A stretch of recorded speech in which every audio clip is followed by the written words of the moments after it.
बेलपत्र चढ़ाने का भी एक तरीका होता है, समझ में आता है? सीधा बेलपत्र और उल्टा बेलपत्र समझ लेना, बहुत अच्छे से समझिएगा।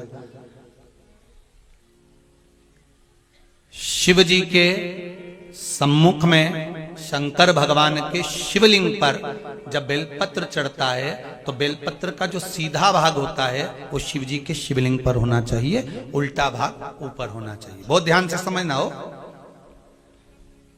जब नंदीश्वर को बेलपत्र चढ़ाते हो, नंदी जो बाहर होता है उसको बेलपत्र चढ़ाते हो, तो नंदी को दो जगह बेलपत्र चढ़ती है, आपको ध्यान में होगा। पहली बेलपत्र नंदी को जब चढ़ती है तो नंदी के सामने चढ़ती है, तो उसका बेलपत्री का जो डंडी का मुख है वो नंदी की ओर होता है और बेलपत्री की पत्ती का मुख शंकर जी की ओर होता है। समझ में आ रहा है सबको? डंडी का मुख, जैसे नंदी ऐसे बैठा है तो डंडी का मुख नंदी की ओर होगा, पत्ती का मुख शिव के, और ये सीधी की सीधी नंदी के सामने नीचे रखा जाती है, नंदी के सम्मुख।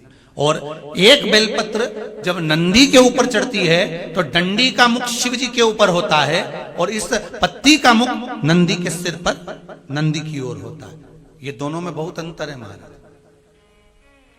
जैसे कोई बच्चा कोई कंपटीशन एग्जाम के लिए जा रहा हो या कोई परीक्षा देने के लिए जा रहा हो और पढ़ाई करे, स्मरण करे, तैयारी करे, वो अपनी जगह पर है। और ऐसा नहीं होता कि बच्चे पढ़ते नहीं है या तैयारी नहीं करते हैं। इसके बाद भी अगर उनका इंटरव्यू में पास नहीं होते या एग्जाम में पास नहीं होते तो उसके लिए ये दोनों बेलपत्री बड़ी काम करती है। बहुत ध्यान देना, जो नंदी के सामने बेलपत्र रखकर जाना, शिव जी के सम्मुख में बेलपत्र रखकर जाना, मतलब नंदी के सम्मुख में जब रखाएगी तो डंडी जम के बोली है कहां होना चाहिए?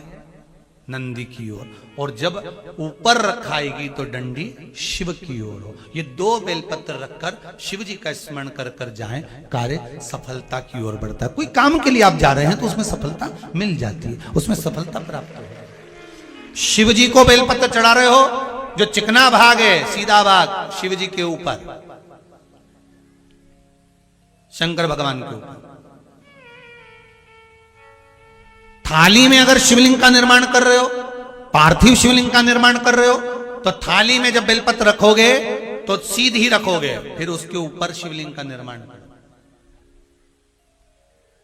अगर आप निर्माण करते हैं पार्थिव शिवलिंग का और बनाते हैं बेलपत्र का नीचे, महाराज शंभु शरणे पड़ी मांगू घड़ी रे घड़ी, दुख काटो दया करी ने दर्शन।